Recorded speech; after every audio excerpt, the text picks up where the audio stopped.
Olá pessoal, continuando o tema análise exploratória dos dados, daremos prosseguimentos agora com as medidas de variabilidade. Antes, porém, apenas vamos relembrar o que foi visto até agora, no que se refere à análise exploratória dos dados. Primeiramente, pesquisa, coleta, organização do conjunto em um banco de dados. Segundo, discriminação de cada variável, qualitativa, quantitativa discreta, quantitativa contínua. Terceiro, medidas de posição ou medidas de tendência central, que são aqueles valores que estão próximos ao centro do conjunto de dados. Lembro-me muito bem que representamos um conjunto assim de observações, onde cada ponto desse se referia a uma das observações do conjunto. De modo que, sendo a distribuição, essa distribuição de pontos simétrica, aqui no meio nós encontraríamos a média aritmética, a mediana e a moda. Também estudamos algumas medidas separatrizes, quando falamos de quantil. E aí definimos quartis, decis e percentis. E ainda apresentamos a fórmula baseada na média ponderada para encontrar qualquer um quantil de interesse.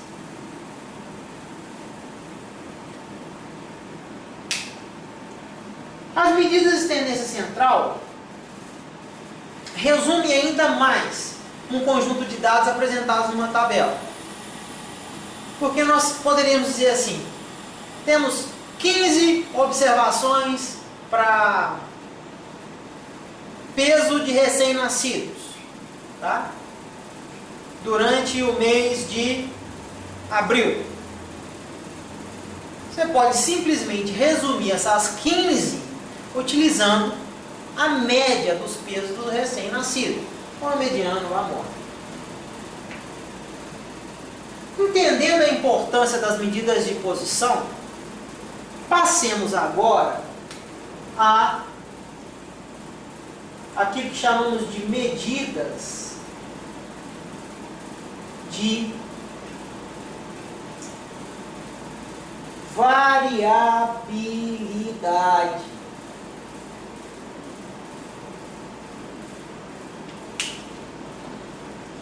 As medidas de variabilidade são aquelas que agora nos fornecem ou nos conferem uma ideia de como o conjunto se distribui ao redor da média. Como as observações estão distribuídas ao redor da média aritmética. Eu costumo dizer que em estatística tem duas coisas fundamentais, né, onde quase tudo se fundamenta. A primeira delas é média e a segunda é variância, onde variância é uma medida de variabilidade que nós vamos estudar. Aqui agora veremos a amplitude total,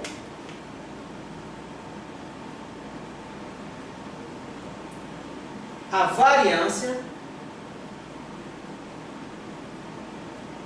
o desvio padrão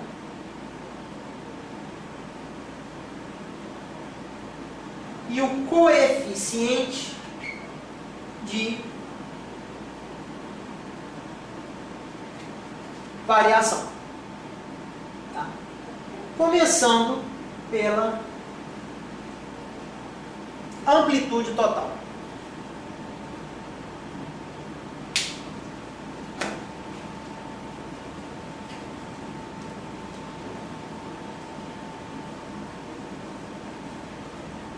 A amplitude total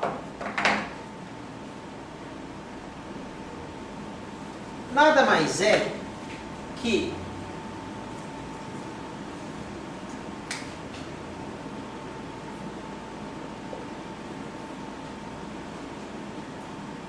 a diferença entre a observação máxima da variável e a observação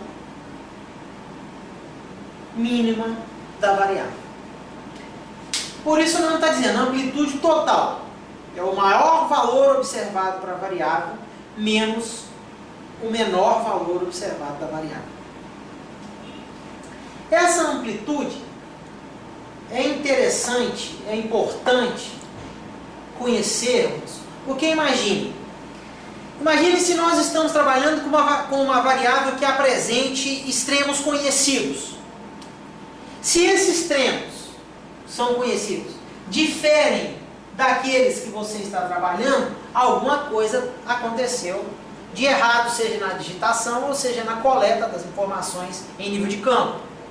Dessa maneira, o conjunto deve ser olhado com parcimônia e, sendo o caso, valores discrepantes devem ser eliminados. E a amplitude total expressa para nós também o máximo desvio que a observação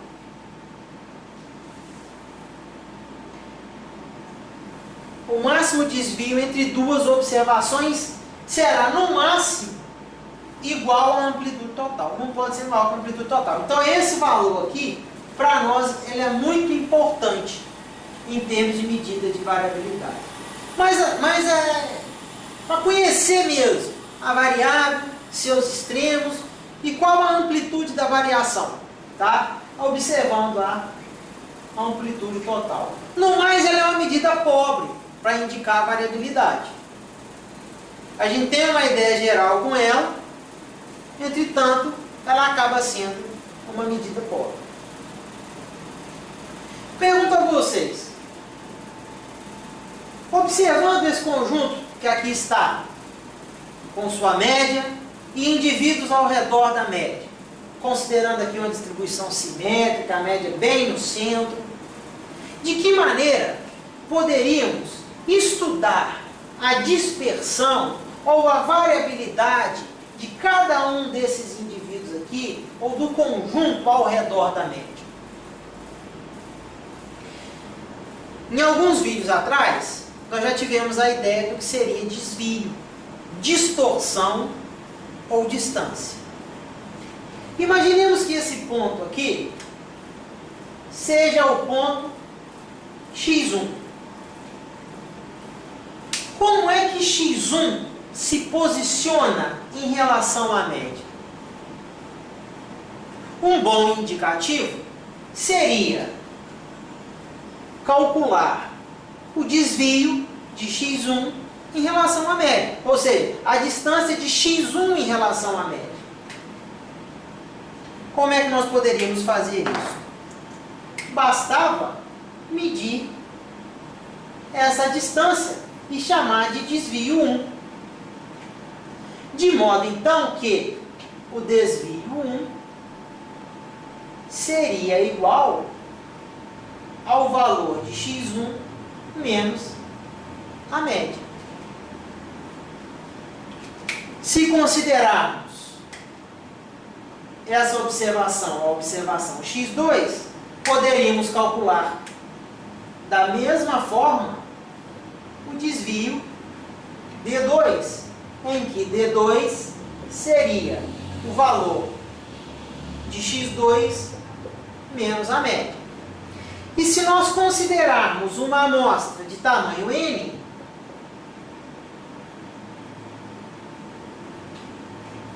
nós poderíamos calcular n desvios, onde dn seria igual xn menos a média. Vocês poderiam agora me indagar, ficou fácil, professor.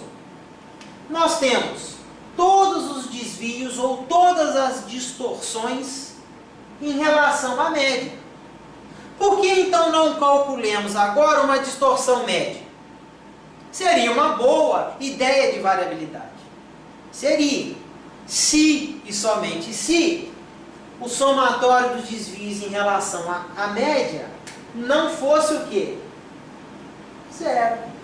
Conforme já demonstramos no vídeo onde falamos acerca das propriedades da média.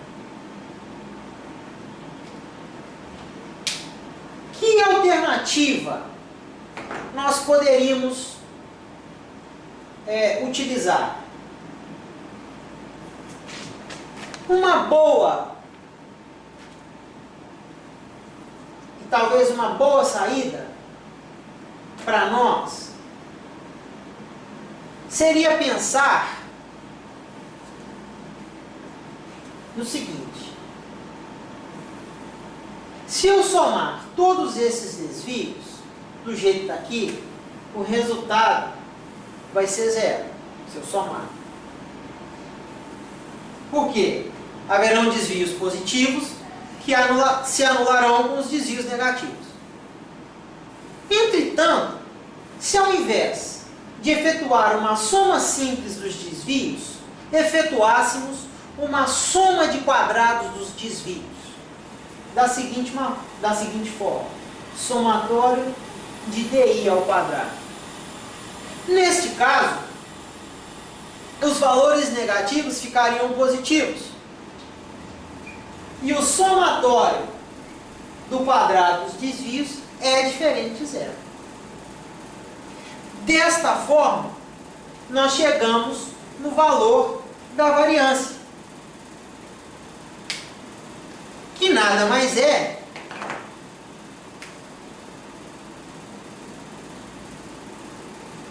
chamamos de variância, então, variância amostral aqui, sigma 2 chapéu,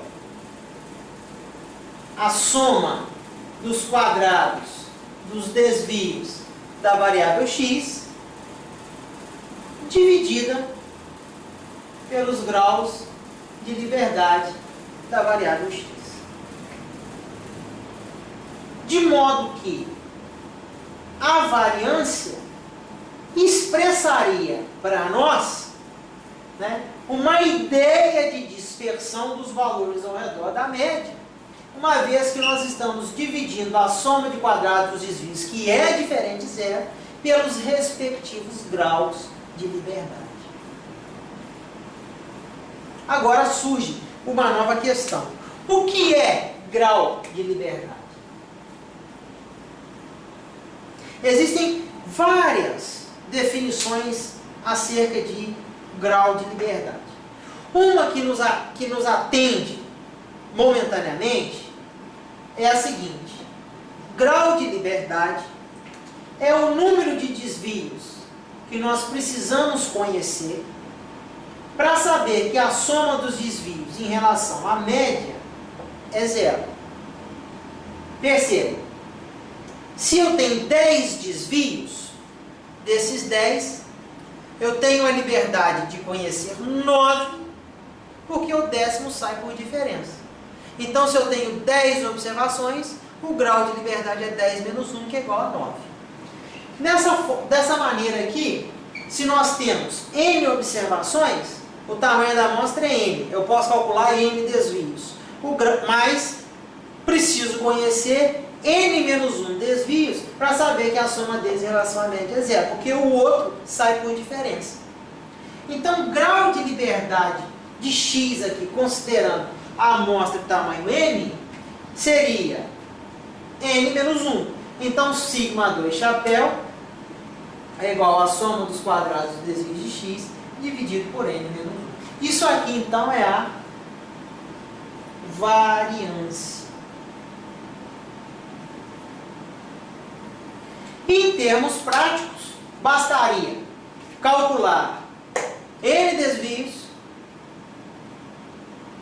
elevá-los ao quadrado, efetuar a soma e posteriormente dividir por n menos 1. E aí botaremos a mão na variância amostral. Mas nós podemos estudar um pouquinho mais esse estimador agora, de modo a colocarmos o estimador da variância amostral, tá, apenas em função das observações da própria variável. Porque isso evitaria que nós fizéssemos várias operações. Primeiro, calcula 1000 desvios. Imagina uma amostra tamanho 1000. Né? Depois, eleva 1000 desvios ao quadrado. Depois, soma os 1000 desvios. Depois, divide por 999 para achar a variância. Sem contar que, nesse caso, a gente trabalha muito com aproximações. Então, se a gente utilizar os valores da própria variável para poder encontrar a variância de um modo mais direto, seria mais interessante. Para isso, nós precisamos estudar a soma dos quadrados dos desvios, aplicando as propriedades do somatório que nós vimos, acho que no vídeo 2 ou no vídeo 3. Tá? Então, é isso que nós iremos fazer agora. Vamos estudar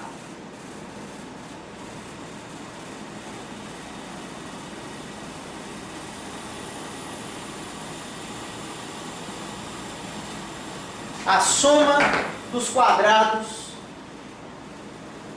né? Vamos considerar primeiro a variável, para saber de quem nós estamos falando, né? Então, nós temos a variável x, que assume particular de valores x1, x2, x3, até xn. Consideremos a soma dos quadrados dos desvios de x igual ao somatório de di ao quadrado com i variando de 1 a n. Uma vez definidos os limites do somatório, agora irei suprimi-los.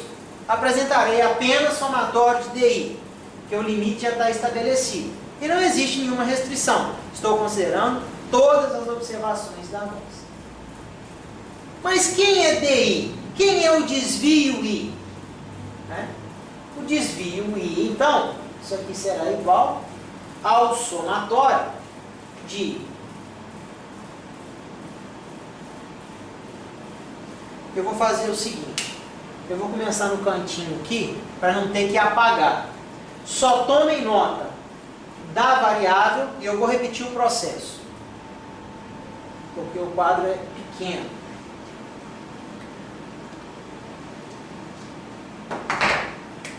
Então, soma de quadrados dos desvios de x é igual ao somatório com i variando de 1 a n de di ao quadrado, em que di ao quadrado é xi menos x barra ao quadrado. A primeira coisa a se fazer é desenvolver o quadrado da diferença. Tá? Então, vamos botar aqui, né? Continuar aqui. Igual, deixa o somatório. Vamos desenvolver o quadrado da diferença. Isso dá xi ao quadrado menos 2xi, x barra, mais x barra ao quadrado. Apliquemos agora a terceira propriedade do somatório, que diz que o somatório da soma ou diferença de variáveis é igual à soma ou diferença do somatório das variáveis. Teremos aqui, então, somatório de xi ao quadrado menos somatório de 2xi, x barra, mais somatório de x barra ao quadrado.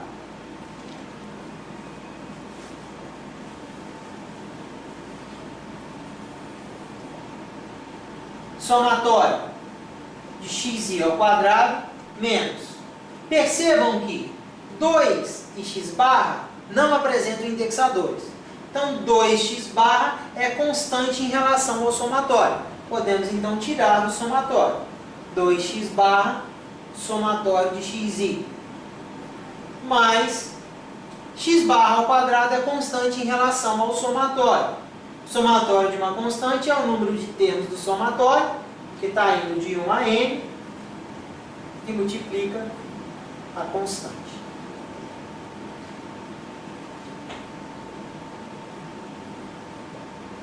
Somatório de x ao quadrado, menos 2. Mas quem é x barra? X barra é a média amostral, que nós calculamos como somatório de xi sobre n.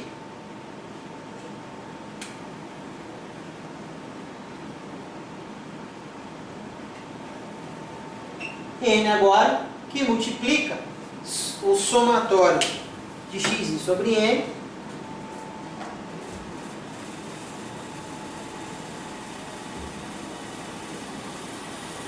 tudo isso ao quadrado.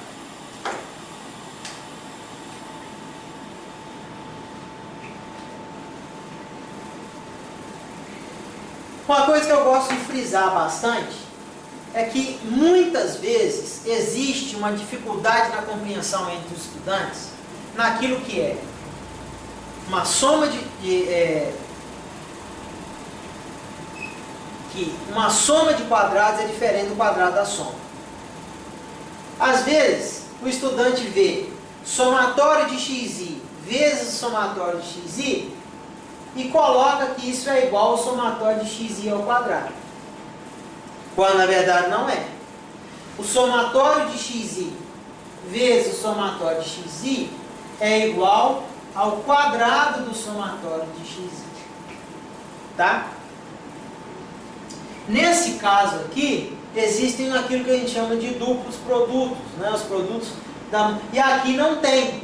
Então o quadrado da soma é maior do que a soma de quadrado. Então muito cuidado quando aparece um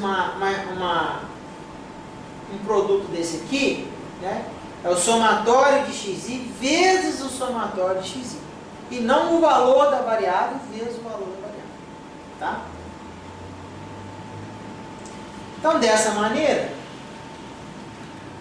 nós podemos prosseguir dizendo que somatório de xi ao quadrado menos 2 quadrado do somatório de xi, ó, xi vezes xi, somatório de xi vezes somatório de xi, sobre n, mais n que multiplica o quadrado do somatório de xi sobre n ao quadrado, né? O quadrado da fração seria o quadrado do numerador sobre o quadrado do denominador. Dessa forma, aqui embaixo seria n vezes n. Esse n nós podemos simplificar com esse 2.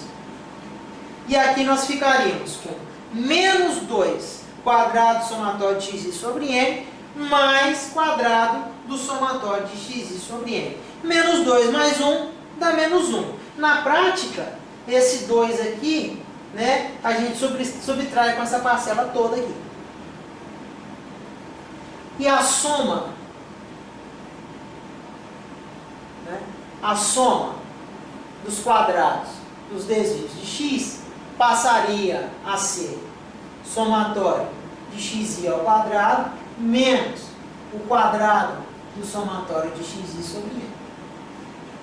Agora, a soma de quadrado apenas em função dos valores particulares observados na variável. Então, nesse caso aqui, eu não preciso calcular desvio por desvio para poder achar a variância. Porque eu já coloquei a soma de quadrado em função dos valores particulares da variável. De maneira que a variância agora, né, sigma 2 chapéu, passa a ser a soma de quadrados dos desvios de x dividida pelos graus de liberdade, que seria n menos 1. Assim,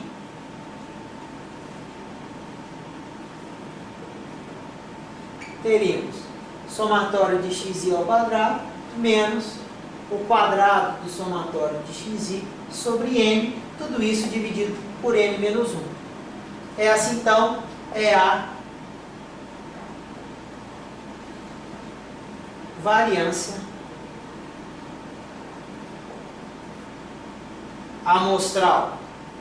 Melhor estimador não tendencioso ou não viesado para a variância da população. Tá certo? Ou variância populacional. Então, no nosso próximo vídeo, nós iremos estudar as propriedades da variância. Até lá!